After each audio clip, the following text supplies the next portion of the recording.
Good afternoon. Alpha Kappa Alpha Sorority Incorporated was founded in 1908 to serve all mankind. 112 years later, we continue educating and uplifting our communities by exemplifying excellence through sustainable service. Thank you for joining us today as we continue programming through a pandemic. My name is Donna Joseph, President of Alpha Kappa Alpha Sorority Incorporated, Eta Omega Omega Chapter, Bronx, New York, and I welcome you to Expanding Conversations on Financial Literacy. Allow me to introduce our chairman for today, Samantha King, and our moderator, Kwabena Victor.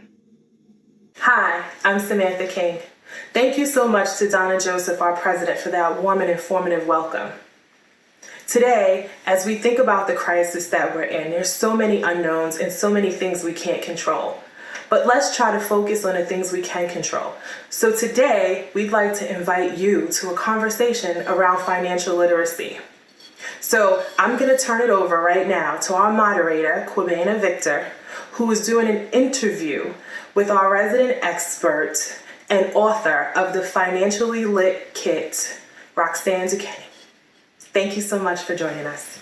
Thank you very much, Sister Samantha. Hello, everyone. My name is Kwabena Victor, and I'm here with Roxanne Duquesnay, founder of The Fly Financial, author of the Financially Lit Kit, Your Guide to Financial Literacy and Building Financial Confidence, and also a fellow member of Alpha Kappa Alpha Sorority Incorporated. Thank you, Roxanne, for taking the time to have a quick chat with us on financial literacy. Thank you for having me. It's really important to have financial literacy right now, and I'm happy to share what I know with anyone who will listen. Thank you again. So what pushed you to want to learn and share your knowledge on financial literacy?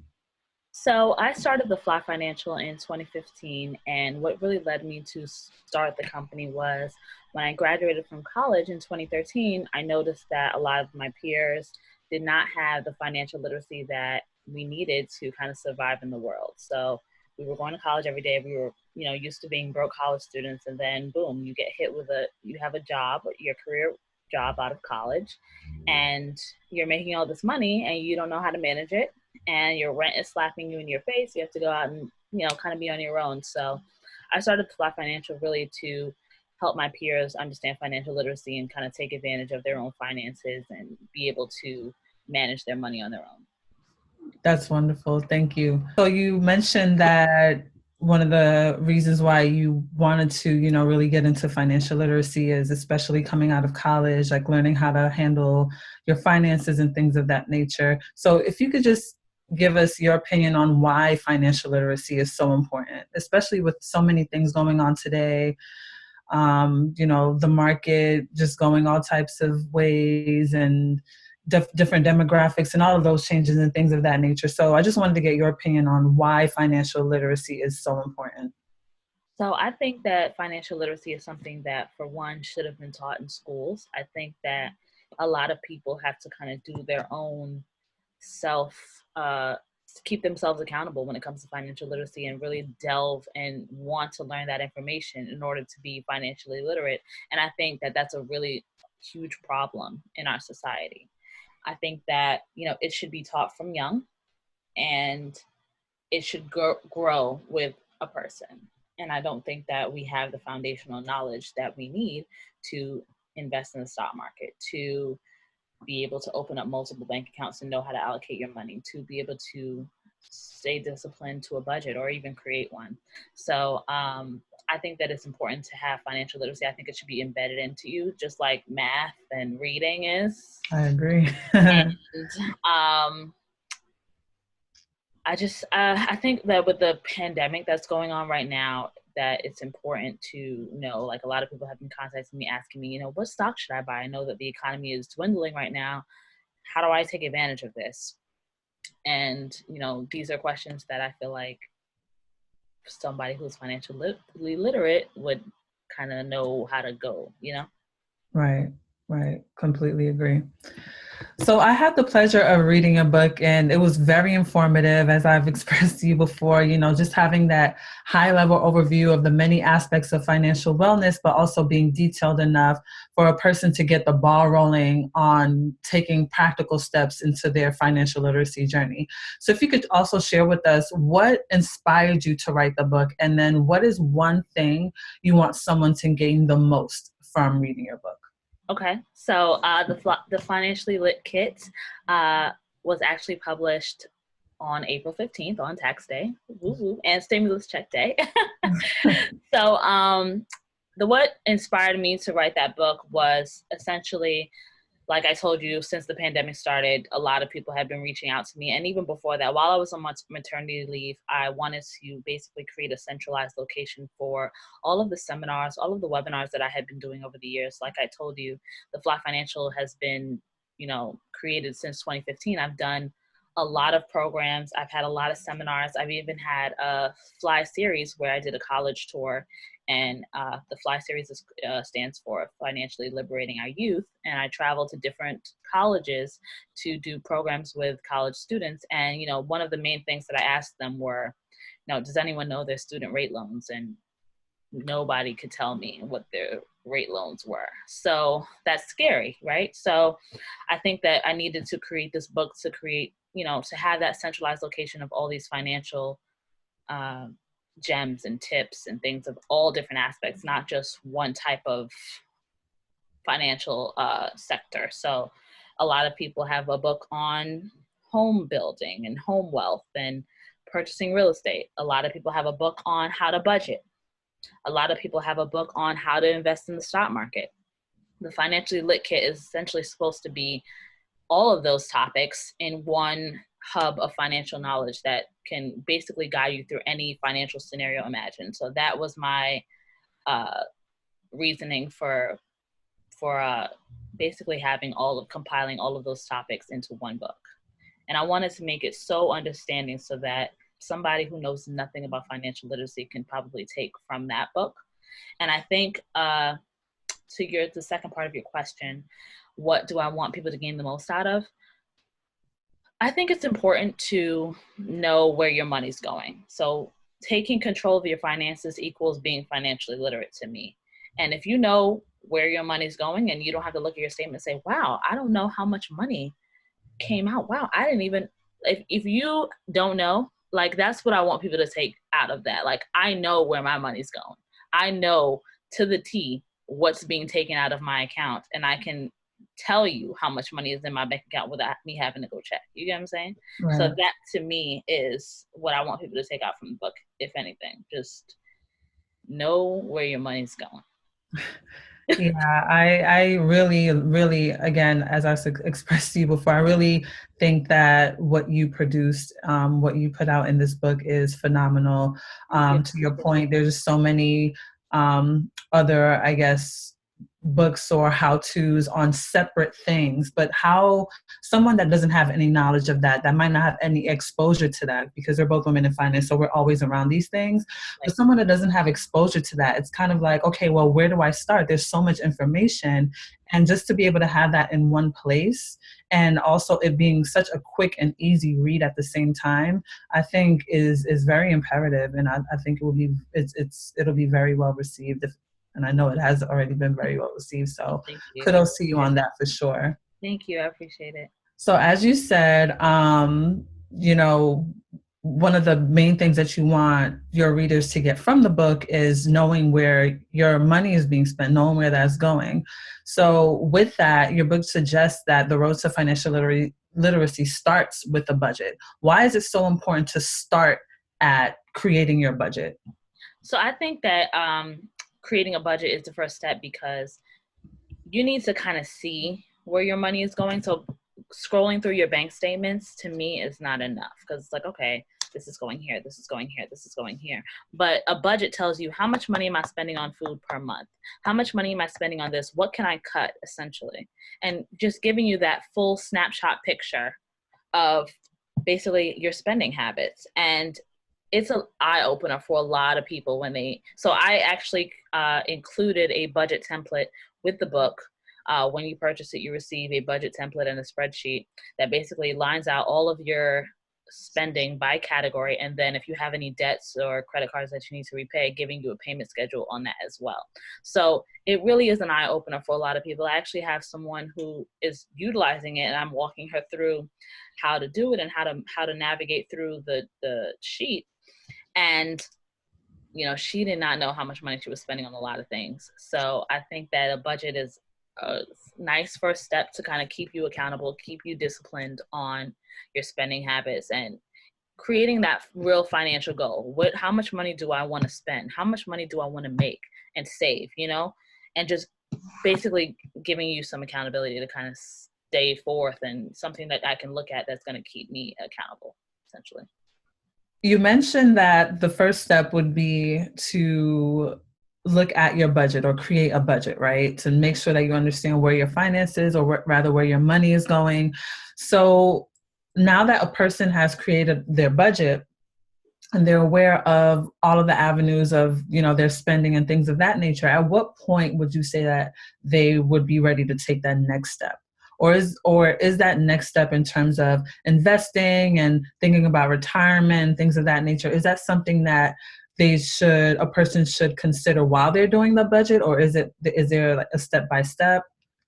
So exactly. I was actually going to say that I think that it's something that you should tailor into your budget. I think that a lot of people, when they say budget, they think bills, and they think everything has to be, I have to spend this certain amount of money on food, this certain amount of money on gas, this certain amount of money on my bills, and that will allocate how much money I have left over. But you should actually budget into your budget recreation, investing, saving, and retirement as well. So I can talk a little bit about how much money you should be retiring. So there's a retirement calculator on bankrate.com.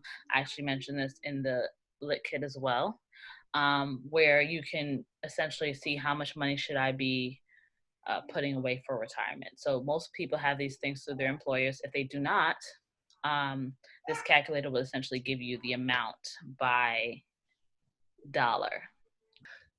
So many of us know what it's like to live paycheck to paycheck. Do you have any advice for someone with limited resources, how to get out of a financial rut, how to take that first step? Because it's very easy to say, okay, just track your spending, right? But if, I'm living from paycheck to paycheck, how do I go about taking that first step? So in terms of living paycheck to paycheck, right? There has to be a certain amount of fixed expenses that you have and variable expenses that you have. So to me, the first step would be to get a snapshot of those fixed expenses versus variable expenses to see where the disconnect is. So someone who's living paycheck to paycheck and you feel like your money is tight, to me, would assume that you're living above your means, right? And Mm-hmm. there are some things that you can kind of cut or eliminate altogether. In terms Or of get spending. strategic about. Exactly, or So get instead of strategic having about. a car, maybe Right, take the taking the bus. bus, and how much money that would essentially save you per month. But also, there are other ways to increase your income. So creating residual income. I mentioned in my book, there are a lot of ways to create some residual income when, on your off days or on the weekends or by doing surveys. So I really highlight, other ways just to make money, not just to budget your money, because I think it's important to have both sides of the spectrum, eliminating expenses and increasing income. So I think that in order to get out of a financial rut, for one, you need to have that snapshot, and then you need to be disciplined, and then you need to say, okay, what's the next step? Do I need to start creating some residual income by doing, weekend jobs, or creating a business, or starts to selling items, things like that, to increase my income.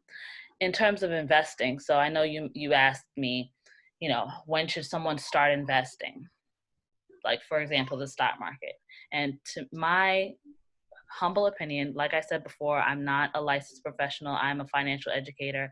I provide financial education to people. If you want advice or advisory on your specific financial plan, reach out to a CFP or someone who has the certifications, the Series 6 or the 77, and they're certified. But I will say, in my humble opinion, that you should start investing when you know enough about a specific company. If you want to invest in stocks, for example, or a mutual fund, when you feel like, I know enough about this company, I've been studying this company for X amount of months, I know the trends of the market, I know the trends of this specific stock. So you mentioned earlier in our discussion that you believe that financial literacy should be something that's taught in schools, something that should be taught to our children from a very young age. At what age specifically would you say? Would you say like preschool, or is that something, since we know that our school system doesn't implement or probably won't implement, at what age would you say would be a good time to just get the ball rolling and start piquing their interest, letting them know how money works and things of that nature? So I think that it should start when children start to understand how things work. So I guess 5. So having a piggy bank. My parents gave me a piggy bank when I was 1. And they told me, go put your pennies in your piggy bank, and that's going to mean you save a lot of money, you have a lot of money, and you're going to take it and save and buy something that you want to buy, right? So it should start from that age. But in terms of you preparing for your child's future, that should start as soon as you know about a child. And there are other platforms other than just preparing a savings account. There are 529 plans. There are stock market accounts, stock market portfolio accounts that you can set up for your children and become the custodian. Okay. So I think that financial literacy, I actually had to bring my daughter, Leah. I wanted her to hear this financial literacy, and especially around the topic of children and when we should start teaching them. I think it starts from the absolute young. So once they start understanding things, so I would say even as young as 5, they should have a piggy bank, and they should know, this goes into here, and if I save my money, I can purchase something that I want. My parents gave me a piggy bank when I was young, and one of the books that I actually read her called I'm a Shareholder Kit, and these essentially have how to. So this is something that I would do when she gets older. So something about stocks and what a shareholder is and things like that. I think that a lot of families do not talk about investing in the stock market to children until, or even credit cards. It's not something that has a positive connotation to it. It's always like, oh, you don't want to mess up your credit, so don't get any credit cards. And then people, we grow up and we don't have any credit. We don't have any credit history. And then we're starting from like -0 when we're in college, or when when we have graduated from college, and now we're starting a life, and now we need credit to do things like get an apartment or get a car or things like that. So I think that financial literacy should absolutely start from young, especially investing in the stock market. I actually created a stock portfolio for her. And when she gets older and she's interested in certain companies, she's going to reach out to her grandparents and her aunts and uncles and say, hey, I like these companies. Can you assist me with investing in them, essentially? And she's going to be able to watch those grow. And I actually highlight how to set up a custodial stock market portfolio account in the book, as well as 529 plans and even just savings accounts for children. Yeah, I think, I want to point out something that you said.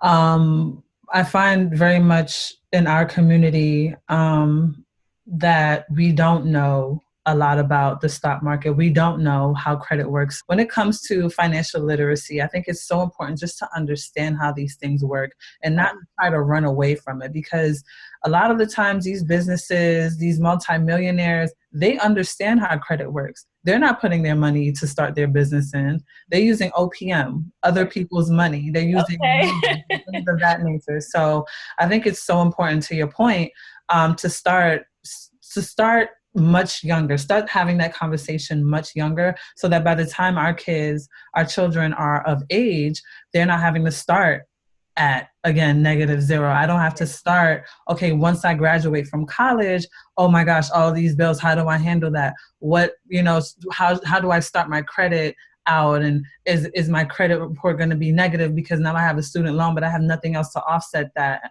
Exactly. So yeah, to your point, just having that conversation earlier and not shying away from it. Like, just because I'm just not finding out, or a person might just find out about it at 30, 40, 50 or whatever, have those conversations with your grandchildren, or, even some of the younger kids in the neighborhood. Just dropping those financial gems, I think, is so important. It will put children so much farther ahead than our generations before us. So. Right. And that's essentially what we want. We want the next generation to be better than us. Like, I didn't have my first credit card until I was 16, 17. And I would like, to be somewhere where I can put her as like an authorized user on the card and make sure I build up her credit instead of depleting it. Right. Before she's able to have her own credit card. And I think that that's important, so to give her that knowledge before I had it. So. Gotcha.